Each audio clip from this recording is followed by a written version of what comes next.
Hello everyone, how are you all? Reaching lunchtime, sagging a little bit, hey?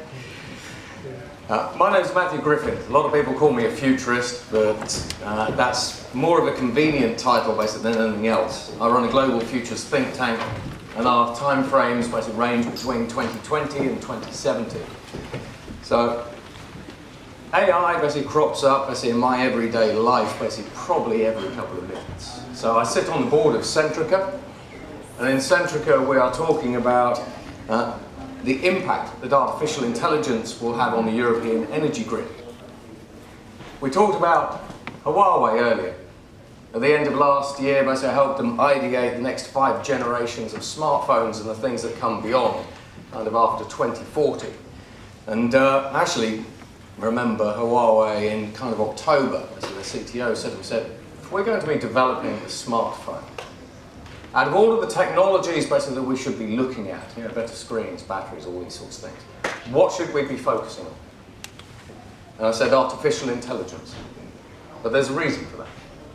We have organizations basically like UBS, as well as organizations like BlackRock using artificial intelligence basically to try to understand basically what investments to make. High frequency quantitative trading. And if you read the press, AI quantitative traders are outperforming human traders by about 86% in returns. And at the moment they show no signs of letting up. We have Qualcomm basically who are using artificial intelligence and will increasingly use AI over the next 20 years to design the next couple of generations of superconductors and semiconductors. Discovery Channel basically are pushing out content increasingly using artificial intelligence. You have Saudi Aramco, who are the world's largest organization with around a $2 trillion market cap.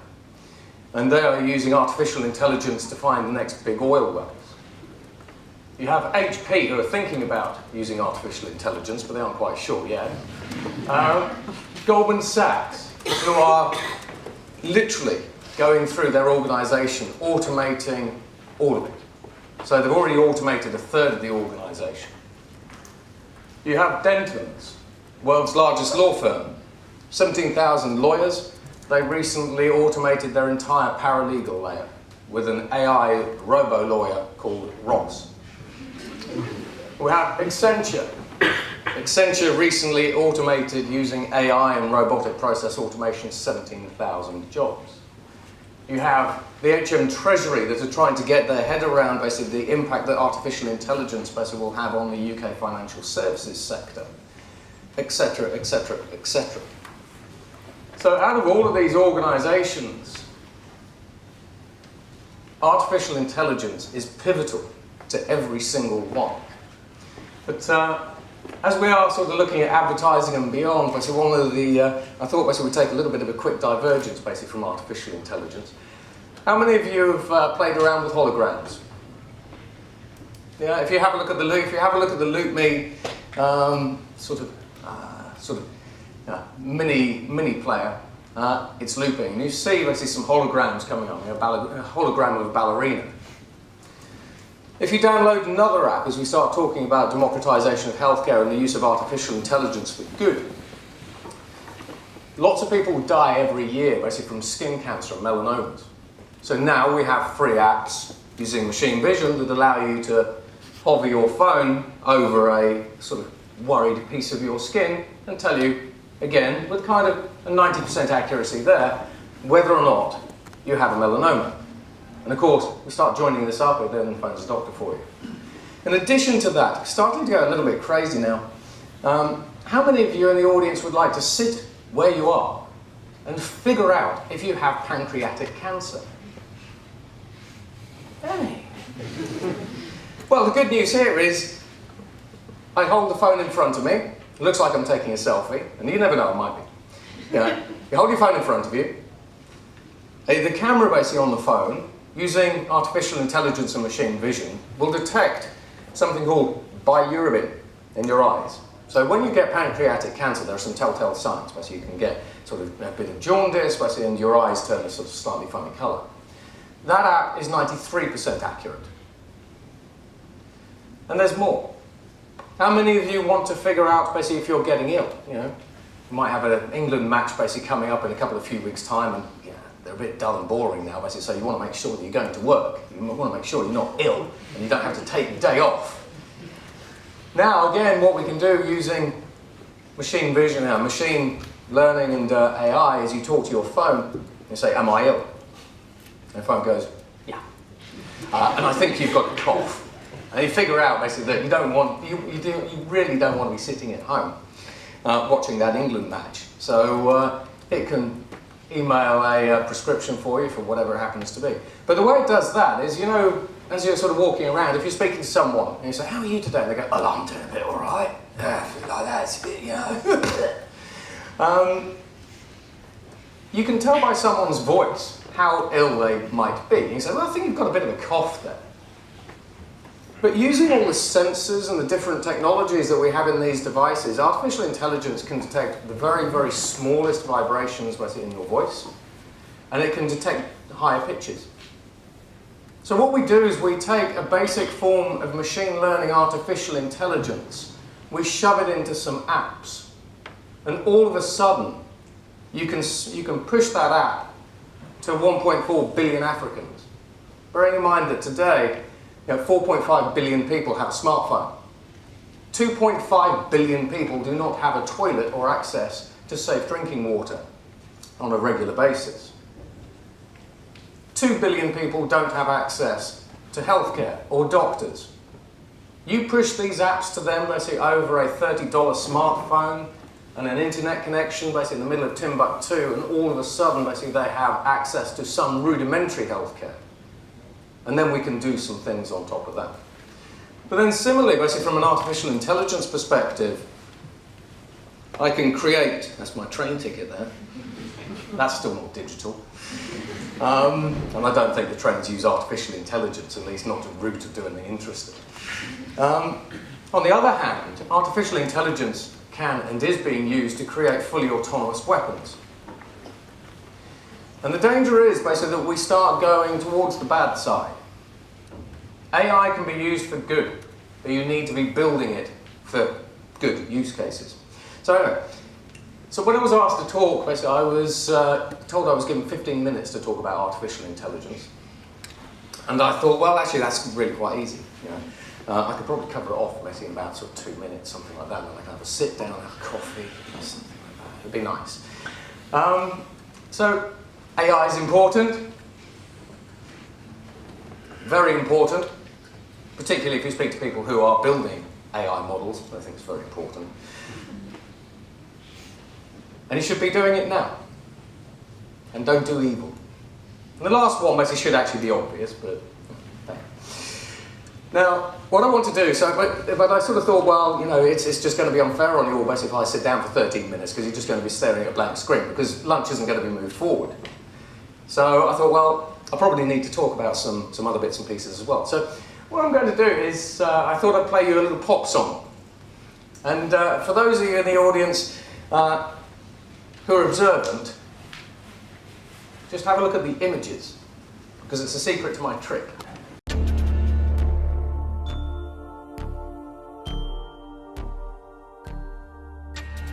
I wish I could see beyond what I can see. I wish I could touch beyond what I can touch. I wish I could feel beyond what isn't real. I wish I could imagine, yeah. There's more to who we are. There's more to what we could be. As I feel the weight of being, I'm learning how to break free. I'm breaking free. I'm breaking down, breaking free.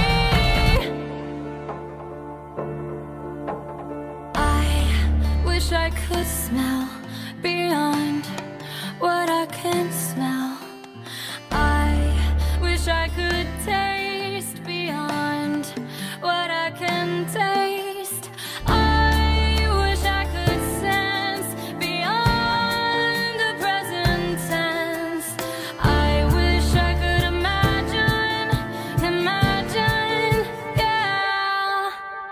There's more to who we are. There's more to what we could be. As I feel the weight of being, I'm learning how to break free. I'm breaking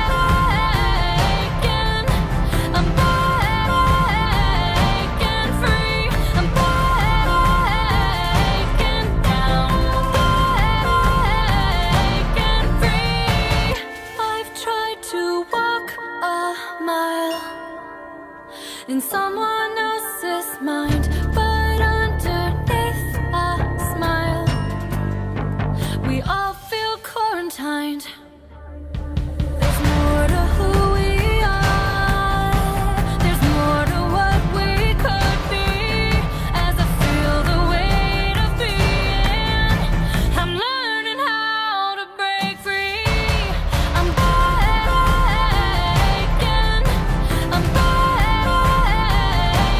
free. I'm breaking down, breaking free.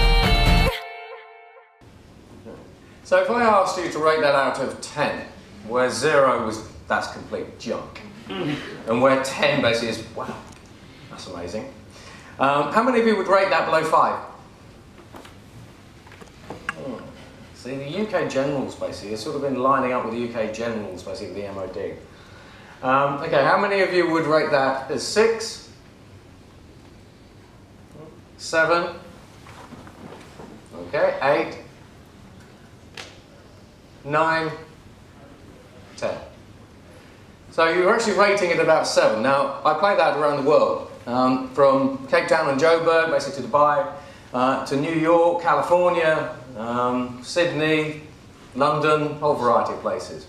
The average score that that track gets basically is about 7.5. So actually you're a little bit below average, sorry, at 7. What makes that track special was that the pop song basically that you just listened to was composed, compiled and produced by an AI. That AI is an AI called Amper. It has had over 500 million views on YouTube. It's got 452,000 subscribers, and it's just been signed by Sony. And it's also just produced the world's first AI album. So when we talk about creativity, and we say, well, AI cannot be creative, it actually can. If you speak to analysts, basically, analysts will tell you that either AI should never ever be able to be creative, or if it is, it's going to be 2035. But as we'll see, basically, AI has other tricks up its sleeve. But as a futurist, basically, for me just to talk about artificial intelligence basically is remiss. Because artificial intelligence basically is reliant on a whole host of other technologies. If you have no computing power, if you have no GPUs, you can't train your AIs. So today, basically, we're in what I call the techno-Jurassic era. This is a radar, basically, of 180 game-changing, blank canvas emerging technologies. And every single one of these, every single dot represents a technology with an addressable market opportunity of at least $500 billion. If you want to understand what Huawei's next smartphones basically are going to be, the answer's in here. Because you put all these different technologies together in combinations, and you get something quite interesting. So, for example, if we look at the democratization of healthcare, we're using cameras, processors, screens, all sorts of things. AI, without the underlying technologies or the supporting technologies, does nothing. And as we start looking at all of these, basically these are what is helping AI accelerate. So we have a look at GPUs, 3D and the machine systems space. We have a look at things like 3D chips, artificial intelligence chips. But there's a lot more coming. We have new connectivity options. We have some AI in security. So we have robo-hackers now, for example, that are now plugged into the US Pentagon systems. They are fully autonomous hacking machines. But from a user perspective, we don't really care about all of this sort of stuff. If you're in the creative industry, you don't really care about all this stuff. What you don't care about is the user experience. augmented reality, virtual reality, 360-degree stuff, holograms, basically brain-machine interfaces. If we have a look, for example, at brain-machine interfaces, again, that's another area basically where artificial intelligence is making a difference. If you're a locked-in patient, we're now starting to use AIs basically to read minds. So you put a skull cap based on someone's head, you record their brain waves, you thump it through a trained artificial intelligence, and you can read people's minds and thoughts, basically screen them to YouTube or the small screen in real time. And we've done all sorts of things like that. And I have a video, but I don't think it's in this deck. Literally. Some of the things we're doing today, basically, are quite crazy. Everything that we think of as science fact, whether it's food replicators, deflector shields, tractor beams, all this kind of stuff, we've already done it a couple of years ago. Fired a jet up to 35,000 feet, put it into a flat spin, recorded the Top Gun pilots' brainwaves, and asked the Top Guns basically to land the planes. They then took those Top Gun pilots basically out of the simulators, put in 30 volunteers basically who've never been in a simulator before, let alone an aircraft, put the skull caps on, basically replayed the brainwaves, and 80% of the people landed the planes. When DARPA went out and told the press this, the press characteristically said, okay, but the effect only lasted for 30 minutes. And DARPA came back and said, you missed the point. We just uploaded knowledge. And then the analysts and the critics went, oh yeah. But it's only 30 minutes still. So today, basically, we are increasingly living in the age of the machine. We're increasingly living in an algorithmic society. Everything that is piped at you, to you, around you, for you, and everything else basically is determined by an algorithm. You want to go and apply for a bank loan, it's an algorithm. The advert that you're seeing in front of you, it's an algorithm. Yeah? And there are pros of that, but there are dangers as well. The cynics among you basically will say, well, AI can't be creative. So in that particular example, what we had is we had a wireframe model basically of a drone. We gave the artificial intelligence basically an instruction, create a stronger, lighter drone. It then ran thousands of simulations a second to come up basically with a stronger, lighter drone. Now, from a commercial perspective, that technology, if you've ever flown in an Airbus aircraft, is helping design aircraft. If you buy Under Armour sneakers, you can go online, you can buy them now while you're sitting in the audience. You can go and buy for $300 sneakers called Architect. They were designed by an AI. Now, when we talk about creativity and not being able to mimic or copy human creativity, if I asked you to innovate this glass, if I said to you, innovate it, and the outcome that I wanted was I wanted it to weigh half as much. In your minds, you're already going through a process in your head. You're saying, well, we could cut the glass in half, make it half the size I would do. We could make it half as thin. We could change the material. You're going through a process. Data scientists basically call these tasks. If I can figure out the tasks and the process that you're going through in your head, the creative process, I can put it into an algorithm and then I can shove it into a model and I can shove it into a generative AI. And AIs are now able to iteratively innovate. They can't do the big stuff yet, but they can iteratively innovate. They're here. Now, over time, over the next couple of years, basically they'll all become intuitive. So, for example, they'll be able to go out to Twitter, Facebook, and all these other things, basically, that they just seem to live in.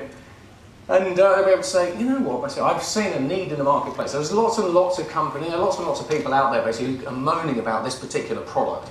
Say, for example, it's a trainer.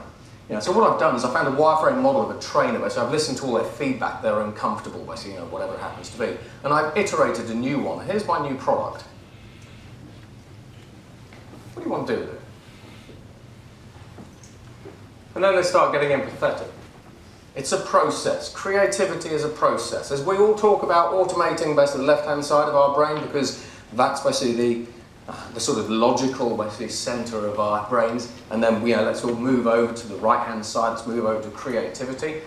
These things won't be able to copy, they can copy empathy to a degree with effective computing, but they can become creative. It's just not our version of creative. Now, when you start sticking some of these creative machines put together with some of these other technologies, increasingly we have more computing power. ever before. We have AI, whose capabilities are increasing faster than ever before. We have new materials in 3D printing. You can do something like this. So this is ostensibly a sausage robot from the University of Norway, but it could be anything. It could be a car. It could be a laptop. It could be a seat or a chair or whatever it happens to be. Basically, the object isn't actually the important thing. It's the principle here. What this robot was tasked with doing is the researchers said, what we want you to do is we want you to get from one side of the room to the other as fast as possible. They put a lot of sensors into it. Those sensors are feeding information back on its performance, basically to an AI, a generative AI again. That AI is understanding the data, is understanding what's happening, it simulates it, basically it starts designing a new, better sausage robot. And it does that thousands of times a second, and it comes up with another design. Once it's come up with the design, it sends it to a 3D printer, where a highly paid lab technician watches it.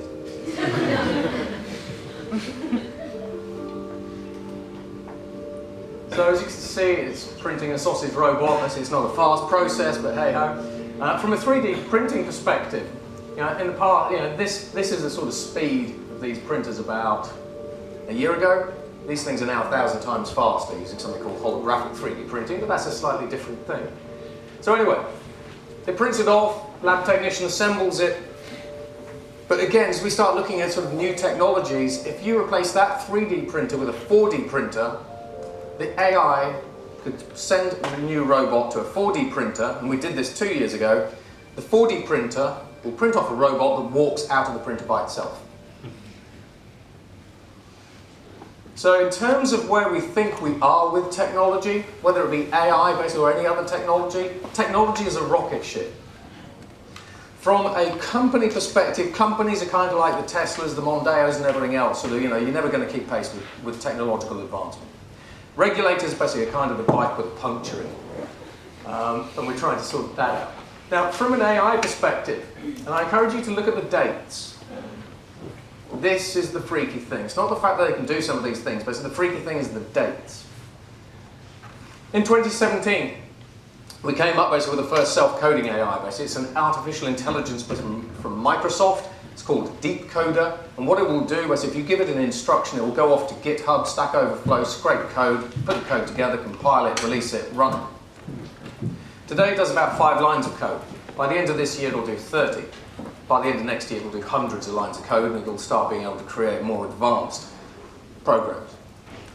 You combine this basically with some of the other technologies that we're seeing coming through, and if you aren't a coder, you'd be able to sit in front of your computer screen and say, build me an app that does X. And these are the systems basically that are going to be able to build that app and say, is this the app you wanted? And you say, well, change the logo, change the color to blue, add this feature, and off you go. We also have AIs designing AIs. So we have a couple basically from Baidu, because China is up and coming. But we also have a couple from Google. So increasingly what we're seeing is AIs designing AIs. Now, on the one hand, you can say, well, it's just people innovating in a lab. But on the other hand, basically, those people who are innovating in a lab basically have a purpose. Because the lady from e-consultancy at the start of the session said, one of the biggest problems of adopting, that companies have adopting AI basically is a lack of talent. Data scientists basically are in huge demand, just like cybersecurity experts. So as a consequence, companies like Google, basically with the likes of AutoML and these other types of programs, basically are automating the process of building AIs. Now, in addition to that, last year, artificial intelligence, a product called AutoML, created a child AI. And it was an image classifier. The image classifier that it created basically was 30% better than the ones that Google's experts basically put together. And as AI basically sort of created its child AI and became a parent, basically that was where artificial intelligence evolution just stopped. Because at that point, the AI said, I can't be bothered, I'm too knackered to do anything, and that's it. And suddenly it realised that parenting basically was a little bit tricky. And it's now going through psychiatric help. End of last year, basically, we had a self-learning AI. Again, this is Google, but actually there are other ones, basically from Alibaba and Baidu. A self-learning AI, or a zero-day AI, basically is an AI that can learn for itself, basically without the need for human input.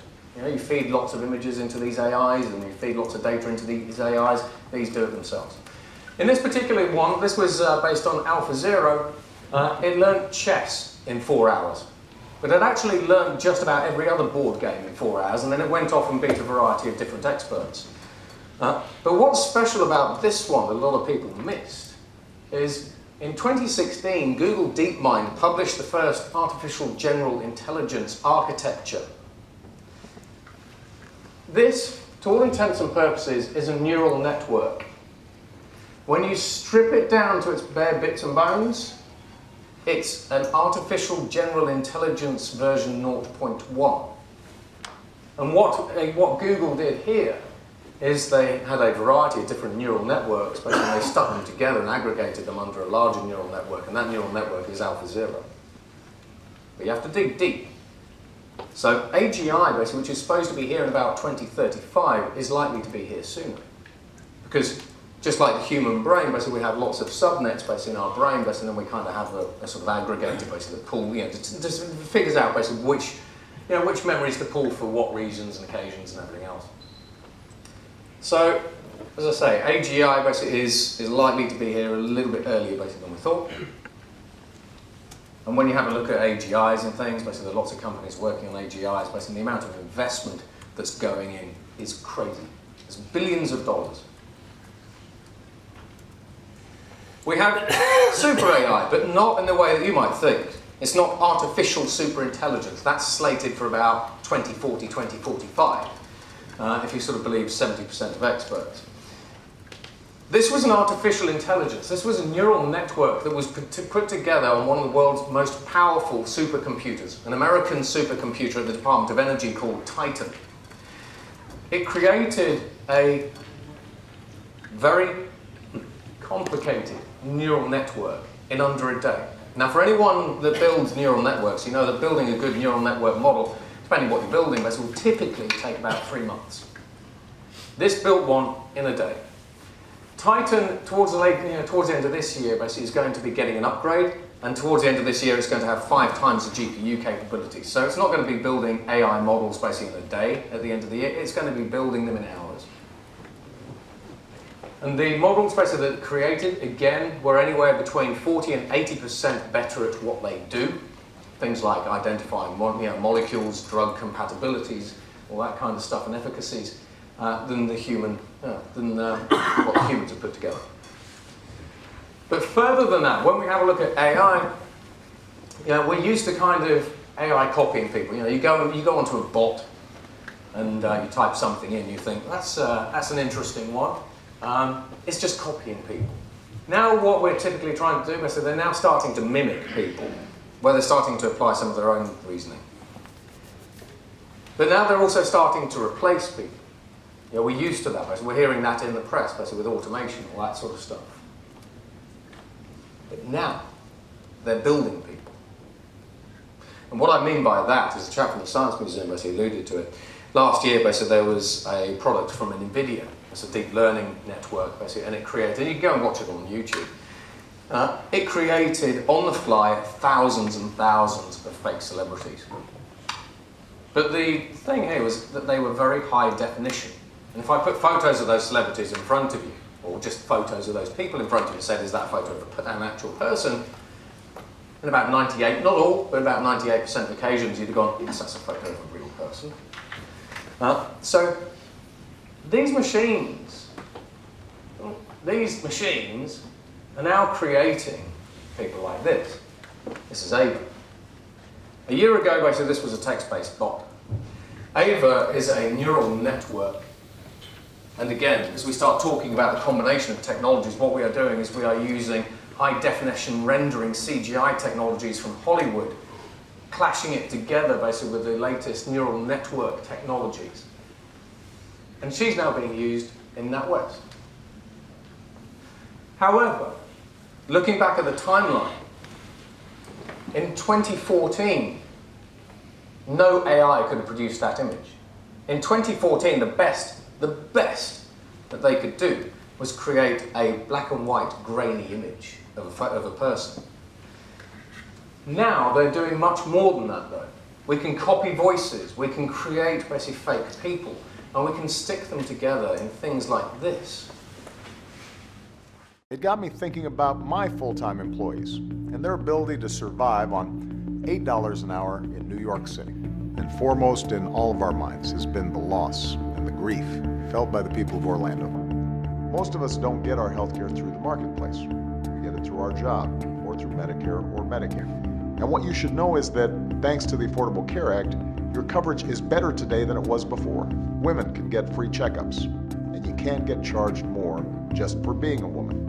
To give his employees come together to pass a common, there's a bill that would boost America in very, very hard times. Some progress, at least within the small confines of the legal community.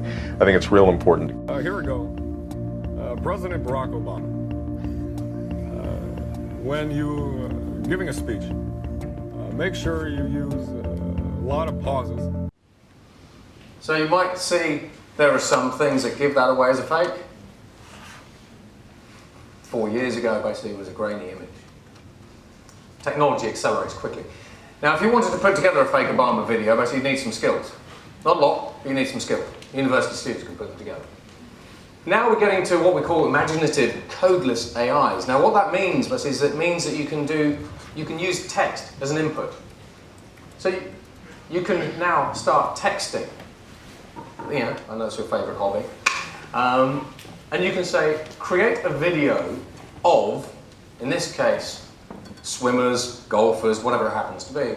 And these generative AIs basically will start creating videos. So you could say, create a 30-second video basically of X, Y, and Z doing something or other. Basically, the AI is basically starting to pull these together. Now, these are very small, they're grainy, and they don't look that great. Remember the acceleration. You fast forward 2 years, these will likely be photo grade. And they will be unrecognizable from these. Now you start doing something like this. Again, sort of bring this back a little bit to advertising. At the moment, basically, I go to creatives, basically, and I say, look, can you put together an advert, basically, that targets this particular demographic, basically, with, you know, maybe this kind of image, and it's a hero image, and whatever it happens to be. But as a small business, basically, soon we'll be able to type in to, say, a Loop platform, target Coca-Cola drinkers using the voice of Donald Trump singing a cappella. And we will be able to do that. And actually, we can already kind of do that today. That's the scary thing. Because technology, basically, in isolation, doesn't do anything. But when you integrate things together, when you combine things together, that's where the real power comes from. Now, as we start looking even further forward into the future, you now start combining artificial intelligence with quantum computers that are 100 million times faster than today's logic-based computers, or DNA computers that make quantum computers look like a rock, which the University of Manchester created an architecture for last year, and you now get into a hyper rate of acceleration. If you now start using what we're starting to call quantum artificial intelligence, the acceleration of these technologies and their capabilities and the things that they can do for us, industry and society, basically will just be astounding. And that's where we're going to leave it. So, thank you very much for listening. Have you enjoyed it?